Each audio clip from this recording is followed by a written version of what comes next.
Hello students, कैसे हो सब। आई होप घर पे बैठ के एंजॉय कर रहे हो। 10th स्टैंडर्ड का वेकेशन ख़राब हो चुका है, ठीक है, कोई वरी नहीं। ये वीडियो मैं 12th स्टैंडर्ड के लिए बना रहा हूँ। जो 12th स्टैंडर्ड्स में जा चुके हैं, जो घर पे बैठे हैं, क्लासेस से कुछ अपडेट्स नहीं आए हैं, ताकि आप घर पे बैठ के भी थोड़ा बहुत, ज़्यादा नहीं, थोड़ा बहुत भी पढ़ाई हो सके, एकदम से नहीं रुके। जैसे कि अभी पूरा दिन आप घर पे बैठे हो, तो पूरे दिन में से आप आधा घंटा निकाल सकते हो पढ़ाई के लिए। बोलोगे अरे ये बीच में किधर से आ गया, अच्छा खासा गया वेकेशन एंजॉय कर रहे थे। बहुत लंबा वेकेशन हो गया बेटा, थोड़ा बहुत स्टॉप करना पड़ेगा, ठीक है। आज ये वीडियो जो है वो स्पेशली मैं 12th स्टैंडर्ड स्टूडेंट्स के लिए बना रहा हूँ। बहुत सारे स्टूडेंट्स ने रिक्वेस्ट की कि सब पोर्शन चेंज हो गया है, हमें कुछ अपडेट्स नहीं है। तो जिनके पास अपडेट्स नहीं है, तो आप अपना जो 12th स्टैंडर्ड का टेक्स्ट बुक है वो आपको ई बाल भारती साइड पे मिल जाएगा। आपको कुछ करना नहीं है, just go on Google, type ई बाल भारती, EBALBHARTI है। ई बाल भारती करोगे तो वहां पे एक लिंक आएगा, फर्स्ट लिंक या सेकेंड ऑप्शन में 12th टेक्स्ट बुक लिखा हुआ है। उस पर टिक करोगे तो आपको सारी टेक्स्ट बुक्स वहां पे मिल जा रही है। For science, physics, chemistry, biology and for commerce आपके लिए भी सारी टेक्स्ट बुक्स वहाँ पे अवेलेबल है। Maths 1, maths 2, accounts, eco, SPOC, जो भी आपको चाहिए वो सारी टेक्स्ट बुक्स वहाँ पे अवेलेबल है। आप वहाँ से डाउनलोड करके भी अच्छे से पढ़ाई कर सकते हो। ये वीडियोस में मैं आज आपको मैट्राइसेस, जो कि आप 11th स्टैंडर्ड में थोड़ा बेसिक करके आए हो, I don't think so commerce को कुछ पता होगा, बट कॉमर्स को डिटरमिनेंट्स पता है। Determinants and matrices are cousin brothers, वो दोनों एक दूसरे के सौतेले भाई है, ठीक है। मैट्राइसेस का बेसिक डेफिनेशन, छोटी मोटी चीजें जो है वो मैं आपको आज इस वीडियो के जरिए बताना चाहता हूँ। मैट्राइसेस जो चीज होती है उसमें दो चीज होता है, एक होता है रो, एक होता है कॉलम। स्कूल्स में आपने देखा होगा, रो मतलब हम अरेंजमेंट्स ऐसे करते हैं, क्लियर, और कॉलम मतलब हम अरेंजमेंट स्टैंडिंग में करते हैं। There is a matrices. तो अगर जैसे we are starting with matrices, science वालों का फर्स्ट चैप्टर है I think so, and commerce वालों के लिए सेकेंड चैप्टर है आपके टेक्स्ट बुक के according. We are starting with matrices. Matrices में सिर्फ दो ही चीज आप किसी भी टर्म से डिनोट कर सकते हो। फॉर एग्जांपल ए, जनरली हम ए से ही डिनोट करते हैं। ए मतलब हम ऐसे एलिमेंट्स लिखते हैं रेक्टेंगुलर बॉक्स में। कॉमर्स वाले आपको याद होगा, आप डिटरमिनेंट्स लिखते थे सिंगल बॉक्स में। This is for matrices. Matrices हम रेक्टेंगुलर ब्रैकेट में लिखते हैं। अगर मैं इसके अंदर एलिमेंट्स लिखता हूँ 1 2 3 4, क्लियर। अब आप देखोगे तो यहाँ पे दो रो दिया हुआ है, ठीक है। दो रो, साइज लिखना पड़ता है कि वो मैट्रिक्स का साइज क्या है। दो रो एंड दो कॉलम, मतलब इस मैट्रिक्स का साइज क्या हुआ, 2x2। 2x2 मतलब फर्स्ट जो है वो रो बता रहा है, सेकेंड जो है वो कॉलम बता रहा है। एक एग्जांपल और ले रहा हूं आपके लिए मैं, बी नाम का 1 2, जस्ट दो एलिमेंट। इसमें रो कितना है, दो, 2। कॉलम कितना है, एक ही है, इट्स साइज इज 2/1। ये सब आप 11th में पढ़ चुके हैं। इसका साइज हो गया 2/1, क्लियर।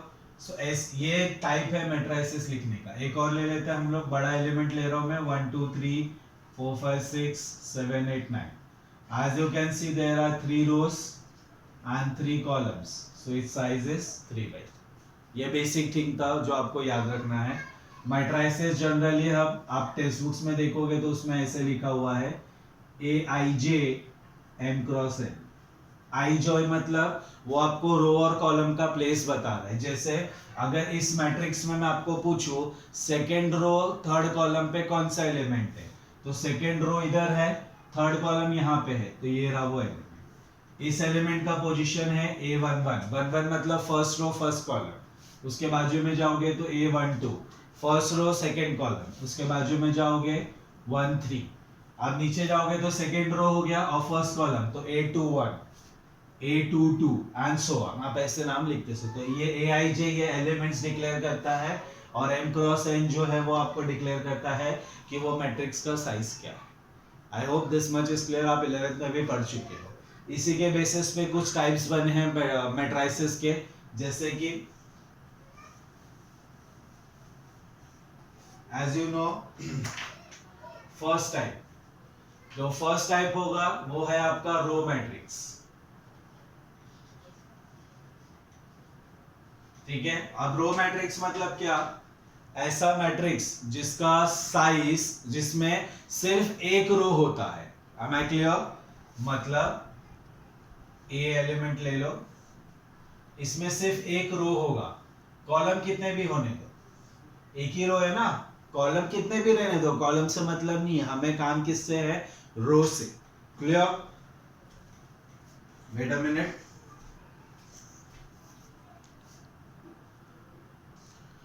सो वीडियो थोड़ा ब्लर हुआ था, आई होप आपको अभी सब दिख रहा है।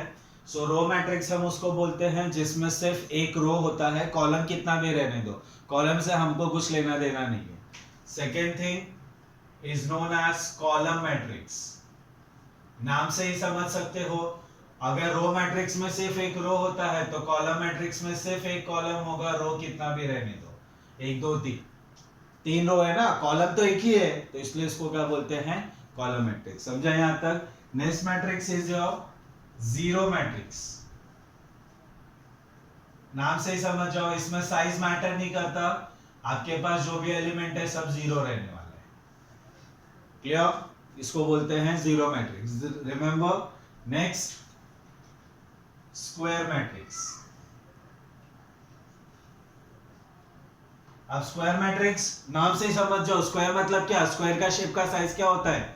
मतलब कैसे पता चलता है कोई भी फिगर स्क्वायर है? उसका सब साइड सेम होता है, सब साइड सेम होता है। But in term of square matrix, हम किसी भी मैट्रिक्स को स्क्वायर मैट्रिक्स तब बोलेंगे जब उसका number of rose and number of columns दोनों भी सेम है। मैं आपको समझने के लिए लिख दे रहा हूं, number of rows is same as number of columns, उसको बोला जाएगा स्क्वायर मैट्रिक्स। समझा? जैसे 2 3 1 2, इसका रो कितना है? 2, कॉलम कितना है? 2, सेम है दोनों भी, 2 रो 2 कॉलम। मैंने स्टार्टिंग में 3 by 3 का एग्जांपल लिया था, उसका मतलब भी क्या है? वो स्क्वायर मैट्रिक्स। एक सिंपल छोटा सा आपके लिए, 1, रो कितना है? 1, कॉलम कितना है? 1, 1 by 1 मतलब सेम है ना, number of row is same as number of column, तो हम इसको क्या बोलेंगे? Square matrix. क्या ये स्क्वायर मैट्रिक्स है? नहीं। ये है? नहीं। ये है। वो जीरो भी है और स्क्वायर भी है। जरूरी नहीं है कि एक मैट्रिक्स एक ही चीज हो, वो एक से ज्यादा भी हो सकता है। ठीक है। फिर fourth zero matrix, sorry square matrix के बाद आपके पास आता है डायगोनल मैट्रिक्स। ठीक है। So you have a diagonal matrix. I think सो यहां का दिख नहीं रहा है आपको, वेट अ मिनट, चलो दिख रहा है। सो डायगोनल मैट्रिक्स इसको बोलते हैं। रिमेंबर, किसी भी मैट्रिक्स को डायगोनल मैट्रिक्स होने से पहले उसको स्क्वायर होना जरूरी है। स्क्वायर मतलब क्या? Number of row should be equal to number of columns. अगर वो है तब हम नेक्स्ट चीज चेक करेंगे, डायगोनल। डायगोनल सबको पता है ना, डायगोनल इसको बोला जाता है diagonal. But in terms of matrix ऐसा कंसीडर्ड नहीं होता, सिर्फ ऐसा कंसीडर्ड होगा, मतलब ऐसे एलिमेंट्स। फॉर एग्जांपल 1 2 3, चलो 1 0 0 0 2 4 3, सॉरी 0 एंड 0 0 4। अब आप इसमें देखोगे डायगोनल छोड़ के बाकी सब एलिमेंट जीरो है, ध्यान देंगे, ये ना डायगोनल आपके पास, ये डायगोनल छोड़ के बाकी सब जीरो है, तो ऐसा मैट्रिक्स जिसमें डायगोनल एलिमेंट्स को छोड़ के बाकी सब जीरो होता है, उस मैट्रिक्स को हम बोलते हैं डायगोनल मैट्रिक्स। हाँ, डायगोनल एलिमेंट्स भी जीरो हो सकता है, उससे हमको कुछ लेना देना नहीं है। बस कंडीशन क्या है कि किसी भी मैट्रिक्स को आप डायगोनल मैट्रिक्स तब बोलोगे जब उसके अंदर डायगोनल एलिमेंट छोड़ के बाकी सब जीरो है। अब डायगोनल जीरो हो उससे हमको मतलब नहीं है, हमको बाकी जीरो से मतलब है। समझ में आया? डायगोनल के बाद बनता है आपका scalar matrix. It's very simple. अब स्केलर मैट्रिक्स को स्केलर होने से पहले डायगोनल होना चाहिए और डायगोनल होने से पहले स्क्वायर होना चाहिए। समझ में आया? सो स्केलर में क्या होता है, जो डायगोनल एलिमेंट्स है वो सब सेम होते हैं, इसमें वो नहीं था, तो इसमें सब सेम मतलब ये 2, बाकी सब 0, क्योंकि उसको डायगोनल होना जरूरी है। ठीक है, समझ में आया? बहुत सिंपल है, फास्ट नहीं जा रहा हूं, एक जैसा 11th का है इसलिए फटाफट रिवीजन मार रहे हैं हम लोग। नेक्स्ट जो आता है वो आता है आपका यूनिट, और इसको एक और नाम दिया गया है आइडेंटिटी मैट्रिक्स। सबको पता होगा यूनिट और आइडेंटिटी मतलब क्या, यूनिट मतलब one one one one one one, so diagonal elements one, बाकी सब जीरो। सो यूनिट को यूनिट मैट्रिक्स होने से पहले स्केलर होना चाहिए, स्केलर होने से पहले डायगोनल होना चाहिए, डायगोनल होने से पहले स्क्वायर होना चाहिए। ऐसे साइकिल चलाने का, ऐसे लाइन से याद रखेगा तो कभी भूलेगा नहीं। समझ में आ गया क्या? सो ये रहा आपका यूनिट मैट्रिक्स। इसके बाद बनता है आपका अपर ट्रायंगुलर मैट्रिक्स। इसी में मैं दूसरा भी डाल दे रहा हूं, लोअर ट्रायंगुलर। दोनों के लिए एक एक एग्जांपल दे रहा हूं, आपको ध्यान देंगे। फर्स्ट वन अपर के लिए, अपर ट्रायंगुलर, अपर मतलब ऊपर, लोअर मतलब नीचे। अपर ट्रायंगुलर, देख रहे हैं ना ऐसा ट्रायंगल बनता है, मैट्रिक्स में लिखेंगे। अपर ट्रायंगुलर मैट्रिक्स मतलब उसका लोअर ट्रायंगुलर जीरो होना चाहिए, मतलब 2 3 4 1 2 3 ये जीरो होना चाहिए। दिख रहा है ये ट्रायंगल लोअर है ना, तो लोअर ट्रायंगुलर अगर जीरो है तो उस मैट्रिक्स को हम बोलते हैं अपर ट्रायंगुलर मैट्रिक्स। समझ में आया? शाबाश। Next is your lower triangular. तो लोअर ट्रायंगुलर में क्या, अपर ट्रायंगुलर जीरो होना चाहिए, बाकी कुछ भी रहने दो, उससे हमको फर्क नहीं पड़ता। दिख रहा है अपर ट्रायंगुलर, ये जीरो होना चाहिए। अंडरस्टूड? यहां तक सबको अच्छे से समझा? जरा देखेंगे, रिवाइज मुंह पे मारेंगे जरा इसको। सो देखेंगे आगे, ये राइट है क्या? आपसे पूछता हूं, 11 में पढ़ा है ना? अरे कैसे राइट है? मैंने थोड़ी देर पहले बोला, यहाँ पे आने से पहले डायगोनल हम ऐसे देखते हैं, ऐसे नहीं। तो अगर आप ऐसे देख रहे हो तो ऊपर ट्रायंगुलर इधर बना है, लोअर इधर बना है, हमने उल्टा ले लिया है। समझ में आ रहा है क्या रॉन्ग किया और क्यों रॉन्ग किया, वो समझा क्या, ताकि आप बाद में ये रॉन्ग नहीं करो। सो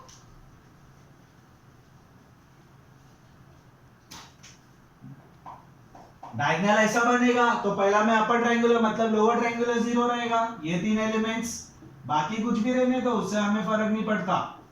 दिख रहा है diagonal elements, sorry lower triangular, तो लोअर ट्रायंगुलर जीरो, तो उस मैट्रिक्स को अपर ट्रायंगुलर। तो सेकंड में अपर जीरो,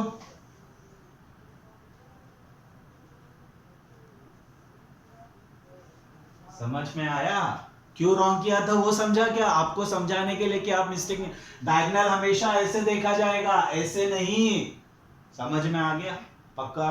अब इसके बाद निकलता है डिटर्मिनेंट्स। लाइट आ रही है शायद यहाँ पे, कि दिख रहा है आपको? दिख रहा है, शाबाश। सो डिटर्मिनेंट्स निकालेंगे हम लोग। ये आपने 11th में पढ़ा है, दोनों ने साइंस कॉमर्स दोनों ने पढ़ा है ये चीज। डिटरमिनेंट बहुत सिंपल होता है। अगर आपको मैं मैट्रिक्स देता हूं 3/3, चलो 3/3 से स्टार्ट करेंगे हम लोग। 3 1 2 2 1 1 1 3 1, ठीक है? सो डिटर्मिनेंट्स मतलब उसको हम मॉड में लिखते हैं, तो सारा एलिमेंट्स भी मॉड में करना पड़ेगा। 3 1 2 2 1 1 1 3 1, ये आता है सबको सॉल्व करने, ये आपको करना, ये मैं नहीं बताऊं। जब एक्सरसाइज स्टार्ट करेंगे तब मैं सॉल्व करके बताऊं। सिंपल है, ऑल्टरनेट साइन लेने का, एक एलिमेंट फर्स्ट रो। चलो आपके लिए बता देता हूं। फर्स्ट नंबर 3, फिर ये कॉलम और ये रो छुपा देने का, सबको पता होना चाहिए। तो बचा क्या, 1 1 3 1, प्लस था, नेक्स्ट साइन आएगा -1, तो वो कॉलम और वो रो छुपा दिया। 2 1 1 1 2 1 1 1, एंड लास्ट में +2, तो ये कॉलम ये रो छुप गया, तो बचा क्या, 2 1 1 3। समझा? 11th में किया है, सब याद रहना चाहिए ये चीज। सो नाउ अब ये तो आता है ना, ये 10th 11th दोनों जगह पढ़ा है हमने। 1 into 1 1, 3 1 जा 3 1, 1 into 2 2, 1 1 जा 1 2, 3 2 जा 6, 1 1 जा 1। हमेशा इधर से स्टार्ट करने का, समझे? सो 3 into -2, 1 into 1, 2 into 5, 3 into जा 6, प्लस मल्टीप्लाई में बड़ा छोटा नहीं, प्लस माइनस में बड़ा छोटा। -1 plus 10, -6 -1, minus minus plus 6 plus 1 7, sign of the greater number -10 - 7 3। So this is the value of determinants. समझा? इसी डिटर्मिनेंट्स के बेसिस पे दो मैट्रिक्स बनता है। फर्स्ट मैट्रिक्स का नाम है सिंगुलर। सिंगुलर मैट्रिक्स इसको बोला जाता है, ऐसा मैट्रिक्स जिसका डिटरमिनेंट वैल्यू 0 आता है। मतलब ये मैट्रिक्स दिया है, आपने उसको सॉल्व किया, अगर आंसर 0 आ गया तो वो मैट्रिक्स को आप क्या बोलोगे? Singular matrix. मतलब if determinant value is equal to 0 then it is singular, otherwise क्या बोलेंगे जरा? otherwise it is non singular. I hope this much is clear. These are the types of the matrix. एक बार फटाफट revise मार रहा हूं। First matrix मतलब रो मतलब क्या? सिर्फ एक रो, कॉलम कितना भी रहने दो। सेकंड आता है कॉलम, नाम से ही पता चल गया, एक कॉलम, रो कितना भी रहने दो। थर्ड जीरो, साइज से फर्क नहीं पड़ता, सारा elements zero, just like our marks. Fourth क्या था? Square matrix. स्क्वायर मैट्रिक्स मतलब क्या? ऐसा मैट्रिक्स जिसमें number of rose and number of column same होता है। 1 by 1, 2 by 2, 3 by 3 बोलोगे, 4 by 4 नहीं पढ़ने का, जितना दिमाग है उतना ही यूज करने का। फिफ्थ डायगोनल मैट्रिक्स, यहाँ पे भी लिखा हुआ है। डायगोनल मैट्रिक्स हमेशा ऐसे देखना, ऐसे नहीं, ऐसे। सो डायगोनल एलिमेंट्स को छोड़ के बाकी सब एलिमेंट्स अगर जीरो है तो हम उसको बोलेंगे डायगोनल। बट डायगोनल को डायगोनल होने से पहले स्क्वायर होना जरूरी है। डायगोनल के बाद था आपका स्केलर। स्केलर में डायगोनल एलिमेंट सब सेम होना चाहिए, 1 नहीं होना चाहिए। अगर 1 होगा तो उस मैट्रिक्स को हम बोल देंगे यूनिट मैट्रिक्स। समझ में आया?